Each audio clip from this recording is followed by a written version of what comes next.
Aujourd'hui, au niveau de Tsubo, nous partons à la découverte de Shimon.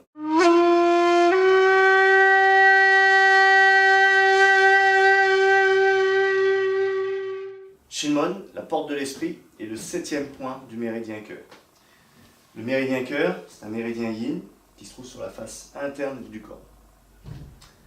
Son point de départ est au niveau de l'aisselle, cœur numéro 1, intérieur du bras, et il va finir au niveau du petit doigt, côté interne, près de l'ongle. Il a 9 points, donc comme maître cœur, il est un des méridiens qui a le moins de Tsubo. Il est couplé avec le méridien yang, intestin grêle, qui se trouve du côté donc, extérieur et qui remonte pour finir à côté de l'oreille avec intestin grêle numéro 19. L'heure d'activité du méridien cœur est de 11h 13h, donc un méridien yin, élément feu. Cœur numéro 7 donc, se trouve au niveau du poignet. On va suivre la ligne donc, du méridien en partant du petit doigt. Donc il y a plusieurs façons de le trouver. On part de cette ligne, on remonte, pli dur. Il va être dans la gouttière cubitale. Une petite révision anatomique, radius cubitus. Donc il se trouve dans la gouttière cubitale, à côté du tendon cubital. Là vous avez une ligne de points, en fin de compte une ligne de Tsubo. 7, 6, 5, 4. Donc souvent dans les techniques de dégagement, de saisie au niveau martial, on active un petit peu l'ensemble de ces points. Donc on suit cette ligne,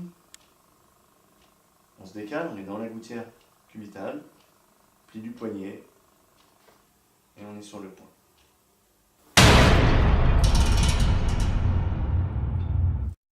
Cœur numéro 7, c'est le point gaine, donc le point source du méridien cœur. C'est le point terre, donc le point de dispersion. Donc, cette histoire de dispersion et de tonification, c'est en relation avec le cycle d'engendrement. Donc le feu nourrit la terre. Donc si on active la terre, on va disperser le feu. L'utilisation du point va être au niveau donc, thérapeutique, au niveau acupuncture, shiatsu. Il va être utilisé pour les problèmes on va dire, cardiaques. Il permet de calmer le feu du cœur, justement, en dispersant. C'est un point aussi qui va être utilisé dans tous les problèmes en relation avec le psychisme. Angoisse, trac, déprime, stress. On va aussi l'utiliser pour les insomnies. Bien sûr, comme toujours pour tous les points, on se rappelle la règle action locale par rapport à la zone où le point est situé. Donc là, ça sera douleur au niveau du poignet, au niveau de la main.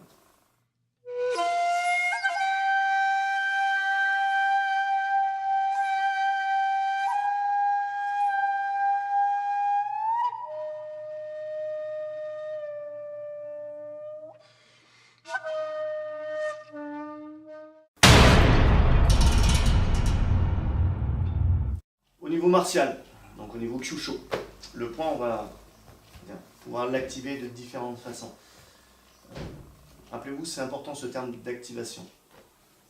Donc, on va pouvoir l'utiliser en pression, donc surtout sur les techniques de dégagement, de saisie. On peut l'activer aussi en frappe. Pour la frappe, on va pouvoir par exemple retrouver quelque chose que tout le monde connaît, des saluts, ou des mouvements qu'on trouve aussi dans certains débuts de kata. Ici, on va venir percuter la zone en même temps de l'autre côté. De l'autre côté, on vient activer, par exemple, triple réchauffeur 5, et on vient percuter en même temps donc, la zone du cœur. Vu l'emplacement du point, c'est vrai que quand on frappe avec séquelles, le point, on a un ensemble de points, l'ensemble des points que je vous parlais tout à l'heure, donc 7, 6, 5, 4. Donc, on vient frapper. Ce qui permet à nouveau d'ouvrir et d'enchaîner sur quelque chose d'autre. Dans le cycle par exemple de destruction, on pourrait très bien activer ce point donc, qui est un point feu, boum, à cause du méridien, pour venir ensuite frapper au niveau poumon. Donc feu, métal. D'accord ? 1 et 2. Au niveau des saisies de dégagement, c'est des points qu'on va pouvoir activer justement en pression sur certains dégagements ou en friction. Comme on l'a vu dans les vidéos précédentes, on peut utiliser des petites armes aussi comme le Bibo pour venir faire des pressions donc, sur le point du méridien. Donc bien sûr, toujours penser qu'on peut avoir un ensemble de points sur cette zone puisqu'ils sont très très rapprochés.